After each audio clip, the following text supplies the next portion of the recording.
La littérature africaine n'est pas un bloc monolithique.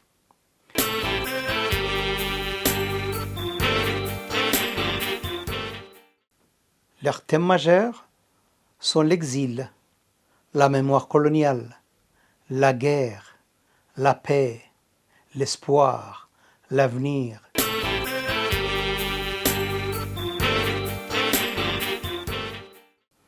Bienvenue pour un nouveau podcast de mots en partage. Y a-t-il une littérature africaine ou bien des littératures africaines? La question semble simple, mais elle ouvre aussitôt un horizon immense. Car réduire l'Afrique à une seule voix, ce serait oublier la pluralité de ses chants, récits, mémoires et imaginaires.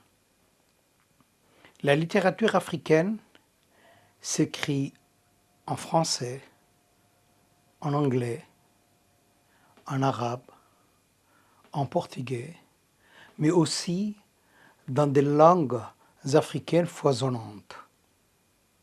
Elle est à la croisée de l'oralité et de l'écriture, de la tradition et de la modernité, du local et de l'universel. Notre voyage s'inscrit dans cette pluralité. Nous partirons de la poésie fondatrice de Léopold Sédar Senghor, passerons par les voix puissantes de Soni Laboutansi ou de Mongo Betty pour arriver enfin à Djibouti, où une littérature jeune et vibrante prend aujourd'hui sa place dans le concert des lettres mondiales.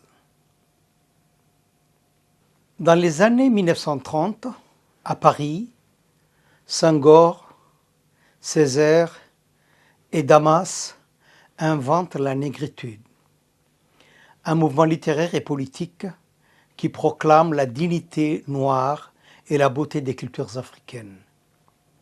Leur poésie transforme la langue française en un tambour battant au rythme des ancêtres. Après les indépendances, une autre génération prend la parole. Mongo Betty, Sembène Ousmane, Cheikh Amadou Kane dénoncent la désillusion, corruption, trahison, faux espoirs d'une liberté confisquée. La littérature devient alors arme de lucidité. Puis viennent les années 1970-1980, temps de rupture et d'expérimentation. Soni Laboutansi, avec son langage volcanique, Amadou Kourouma, qui mêle français et oralité malinké, Were Were Link, qui invente un théâtre rituel. Enfin, au XXIe siècle, émergent des voix diasporiques et cosmopolites. Alla Mabankou, Fatou Diom, Abdourahmane Wabiri, Léonora Miano, qui disent une Afrique éclatée mais mondialisée, traversée des migrations et des dialogues planétaires. N'est-ce pas Abdourahmane Wabiri qui avait dit « à République en miniature, écriture économique ». Djibouti, comme il le dit si bien, est un petit territoire, mais sa littérature occupe déjà un espace vibrant. Elle s'enracine dans l'oralité somali et afar, héritière des contes, des proverbes et des chants, tout en dialoguant avec le français, l'arabe et les langues locales. Cette hybridité lui donne une couleur unique. Des mots où le désert, la mer et le vent deviennent des personnages à part entière. Les pionniers, William Syed, ouvrent la voie avec ses poèmes, miroir de fractures sociales et appel à la dignité. Après lui, des voix multiples s'affirment. Chez Mouata, explorateur de la mémoire et de l'exil, rambaldien confirmé, Aïcha Mohamed Roblé, dramaturge et militante, Abdourahmane Waberi, reconnu à l'international avec Balbala, Transit,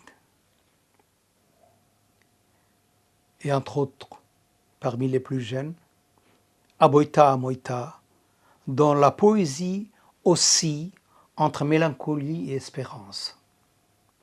Leurs thèmes majeurs sont l'exil, la mémoire coloniale, la guerre, la paix, l'espoir, l'avenir, mais aussi le rêve d'un pays debout à l'écriture profuse.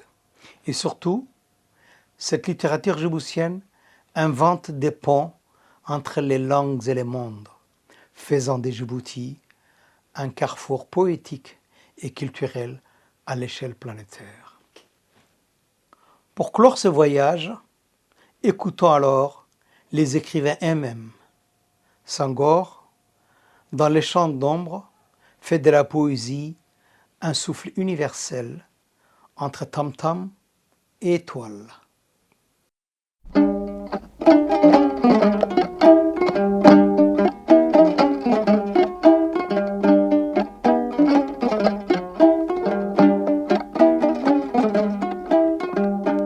Je ne sais en quel temps c'était. Je confonds toujours l'enfance et l'Éden, comme je mêle la mort et la vie.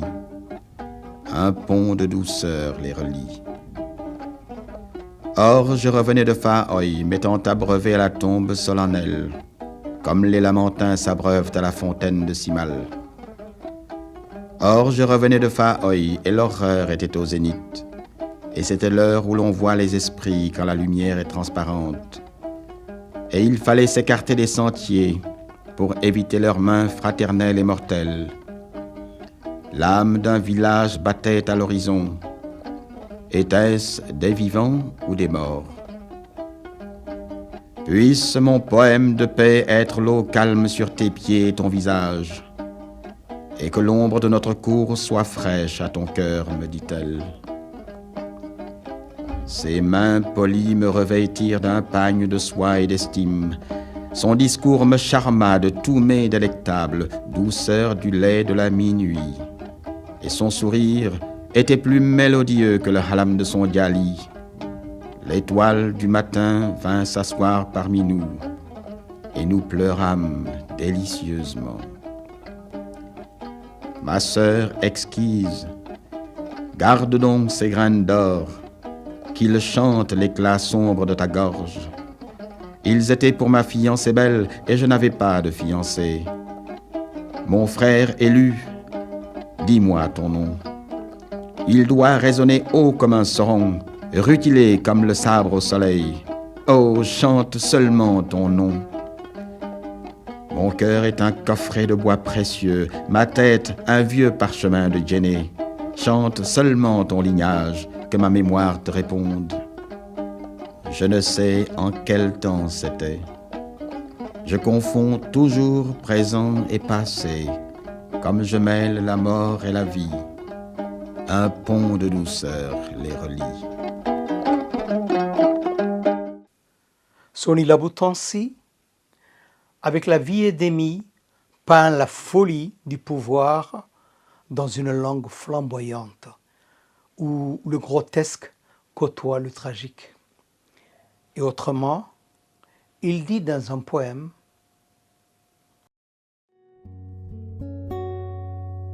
Je ne suis pas noir, je suis un petit fagot de force, un petit lingot d'espoir. Je suis un doigt de lumière pour une terre qu'on n'a pas encore crié. Je ne suis pas noir, pas un cheveu de satellite, pas une larme de jus de soleil, pas un air d'étoile filante.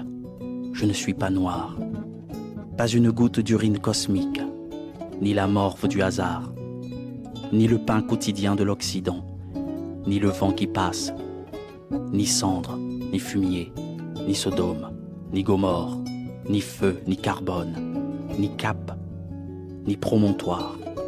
Je suis, puisqu'enfin il faut le dire, puisqu'enfin il faut le crier. Je suis un verre, disons une bouteille, 1 litre du sang de Satan. Je suis la vie privée de Judas. Quant à Djibouti, Abdourahmane Ouaberi, dans Pourquoi tu danses quand tu marches, partage ce propos avec nous.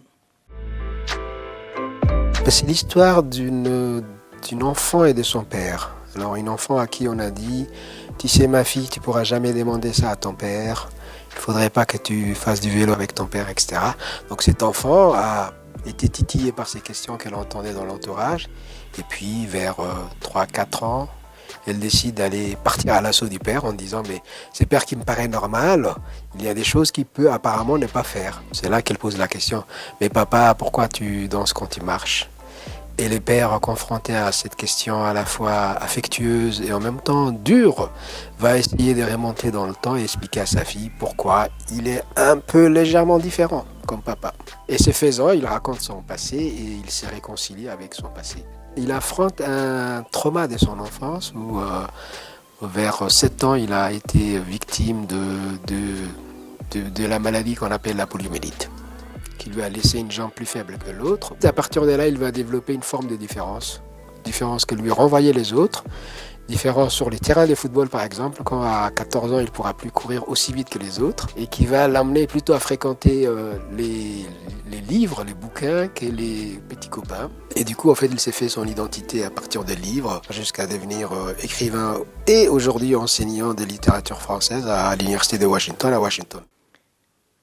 Et enfin, notre Benjamin Aboita Amoita, dans son dernier recueil de poèmes, intitulé « Et les oiseaux chantent, même quand ils sont tristes », nous rappelle que la poésie reste une promesse d'espérance.